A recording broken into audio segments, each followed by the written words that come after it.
नमस्कार, मी निवृत्ती सावळे आणि आज आपण निवृत्ती सावळे डीजी नावाच्या या चॅनलवर फोटोशॉपमध्ये पासपोर्ट साईज फोटो बनवून प्रिंट कशी द्यायची बघणार आहोत. चला तर मग वळूयात कॅम्प्युटर स्क्रीनवर. सर्वात पहिले आपल्याला फोटोशॉप ओपन करायचे आहे. फोटोशॉप ओपन केल्यानंतर तुम्ही माऊसचे हे लेफ्ट बटन डबल क्लिक करून तुमची फाईल निवडू शकता किंवा वर दिलेल्या फाईल्स या ऑप्शनवर क्लिक करून ओपनवर क्लिक करून सुद्धा फाईल सिलेक्ट करू शकता. चला तर आपण एक फाईल सिलेक्ट करू.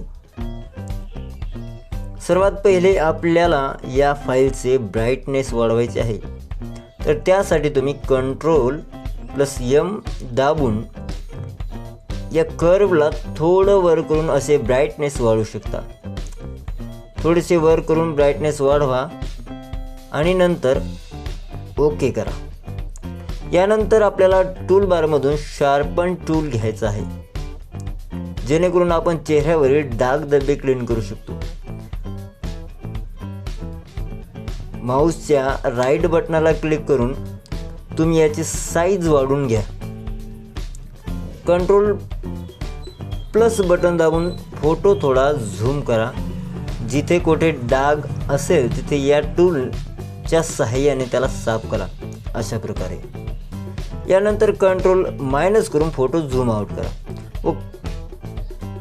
कारण आपल्याला आता फोटोला क्रॉप करायचा आहे. तर टूल बारमधून क्रॉप टूल निवडा. आपल्याला सर्वात पहिले विड्थमध्ये टाका 1.2 इंच आणि हाईटमध्ये टाका 1.5 इंच आणि रेझोल्युशन ठेवा 300 आणि एंटर करा.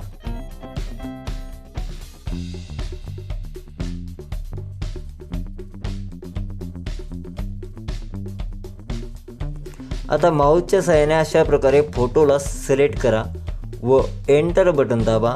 तुमचा फोटो क्रॉप होऊन जाईल. आता आपल्याला या फोटोला एका नवीन पेजवर घ्यायचं आहे व त्याचे 9 कॉपीज बनवायचे आहे. तर त्यासाठी ती Ctrl आणि N बटन दाबून नवीन पेज तयार करा. यामध्ये आपल्याला इथे फोटो निवडायचा आहे व साईज पोर्ट्रेट 4x6 निवडायची आहे आणि ओके करा. हे असं आपलं नवीन पेज येईल. याला छोटं करा. या 7 उजव्या बाजूला इथे क्लिक करा व अशा प्रकारे लहान करा व बाजूला घेऊन अशा प्रकारे पेजची बॉर्डर दिसेल असे करा.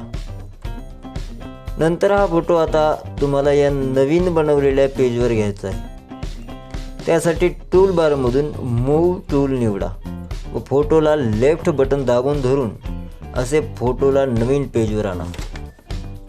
आता तुम्हाला या जुन्या पेजला मिनिमाइज करायचे आहे आणि नवीन पेजला मोठे करून घ्या आणि त्यानंतर फोटोला व्यवस्थित सेट करा.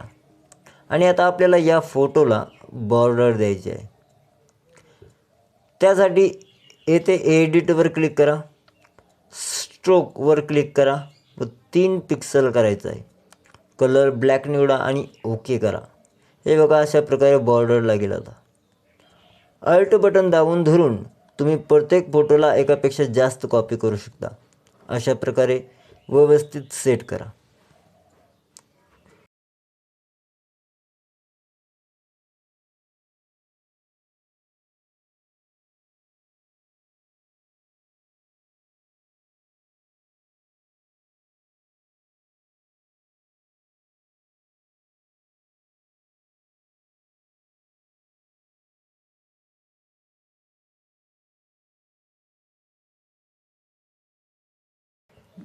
आता आपल्याला याची प्रिंट द्यायची फोटो पेपरवर.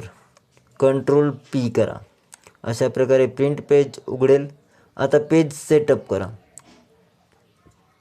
डॉक्युमेंट साईज घ्या 4x6. पेपर टाईप घ्या मॅट पेपर. माझं इप्सनचं प्रिंटर आहे ते, यासाठी मी इप्सन मॅट पेपर निवडेल. क्वालिटी हाय निवडा. कलर. यानंतर तुम्ही सरळ प्रिंट देऊ शकता. तर कसा वाटला हा व्हिडिओला लाईक करा, चॅनलला सबस्क्राईब करा आणि कमेंटमध्ये सांगा तुम्हाला अजून कोणत्या नवीन गोष्टी अशा सोप्या पद्धतीने शिकायच्या आहेत. चला भेटूच पुढच्या व्हिडिओमध्ये. धन्यवाद.